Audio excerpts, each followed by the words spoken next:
Eh, c'est quoi cette dinguerie? Qu'est-ce que ça fait dans les sahih, dans les hadiths authentiques, frérot? Et je suis contente que t'en parles. Donc oui, je suis touchée quand un médecin vient me parler des conditions des femmes, qu'est-ce qu'elles subissent après un attouchement sexuel quand elles sont enfants. Ouais, je suis désolée, frérot, ça me fait pleurer. Ouais, désolée. Merci. Maintenant, je vais te poser une question. Est-ce que ça contredit contre les paroles de Dieu que le Dieu autorise dans Sourate Talaq, verset 4, qu'on autorise le mariage des petites filles?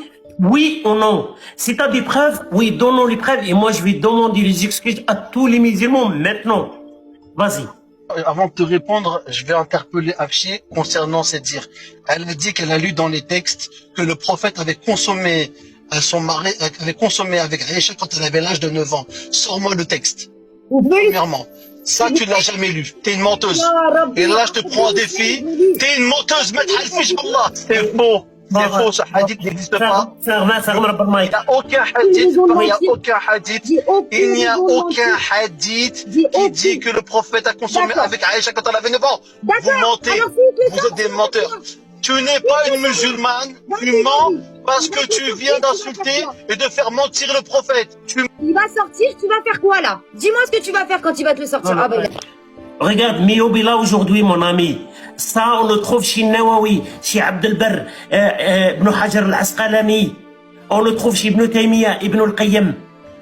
Tous les savants musulmans, à partir de Abi Hanifa jusqu'aujourd'hui, Cheikh al-Fawzan, il n'y a personne de ces savants de ulama musulmans. Et je vais te donner un truc là.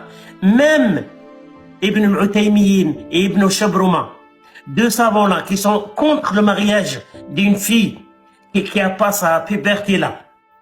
Même eux, ils racontent que le prophète a été marié avec Aïcha quand elle avait 6 ans, il a consommé le mariage quand elle avait 9 ans. Même l'Utaymin ibn Shabruma, mon ami. Là, t'as tombé dans la piège de ton prophète, Jésus musulman, le coraniste. Mais ça marche pas. Ça marche pas avec nous, mon ami. Mais pourquoi ils veulent nier ça? Moi, je suis la première à être choquée. Pourquoi on n'est pas tous choqués ensemble? Pourquoi vous traitez de menteurs? Ils ont honte. Pourquoi vous juste dites... En fait, ils nous demandent pas de pas être musulmans. Je suis toujours musulmane, moi je le dis, arrêtez de parler pour moi. Mais j'ai le droit d'être choquée de ce hadith. Je parle pas en mon nom. Je parle au nom des savants, c'est eux là qui me choquent. Comment on a pu me cacher ça pendant 33 ans, frérot? Comment tu peux comprendre? Comment tu peux valider ça? Comment tu peux cautionner ça? Comment tu peux cautionner ça? Regarde, frérot, hadith 114 Sahih Muslim, va vérifier toi-même. Moi, quelque part, tu vois, je pense que les filles vont me comprendre. Quelque part, je comprends leur colère. Parce que, un, on leur a pas dit. Et deux, en fait, je pense qu'au fond d'eux, il y a un degré d'humanité. Parce qu'ils rejettent tellement ça, qu'ils se disent c'est pas possible. Et du coup, leur réaction, c'est de venir t'attaquer toi plutôt que d'aller lire les textes. Parce qu'ils se disent, c'est impossible, laisse tomber, tu es une menteuse.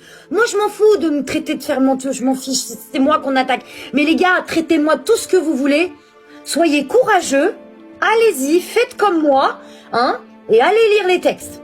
Ok? Le Sahih Bukhari, il y a 5 tomes, il coûte 95 €. Vous vous achèterez pas de sac Louis Vuitton cette année. Ce mois-ci, vous allez investir dans le Sahih Bukhari. Allez-y, allez lire les tafsirs. Je vous jure, ça va vous faire un grand bien. Vraiment. Vraiment. Arrêtez de vous acheter des machins à droite, à gauche et tout.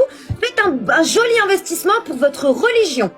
D'accord? Moi, je pense très volontairement que pourquoi ils ont mis des livres aussi chers, c'est pour que nous n'ayons pas accès au savoir. D'accord? Parce que quelqu'un qui en a rien à faire, il se dit, oh vas-y flemme, je vais pas mettre 95 € dans 5 livres, vas-y je vais apprendre sur Google et TikTok, c'est plus facile. Par contre, tu vas les mettre tes 95 € quand tu vas aller t'acheter un survêt Lacoste. Hein? Ouais, c'est facile là. Va mettre 95 €, ça coûte sur internet, tu te le commandes, tu tapes Sahih Bukhari, il y a 4 ou 5 livres, commande-toi-le frère, offre-toi ce cadeau.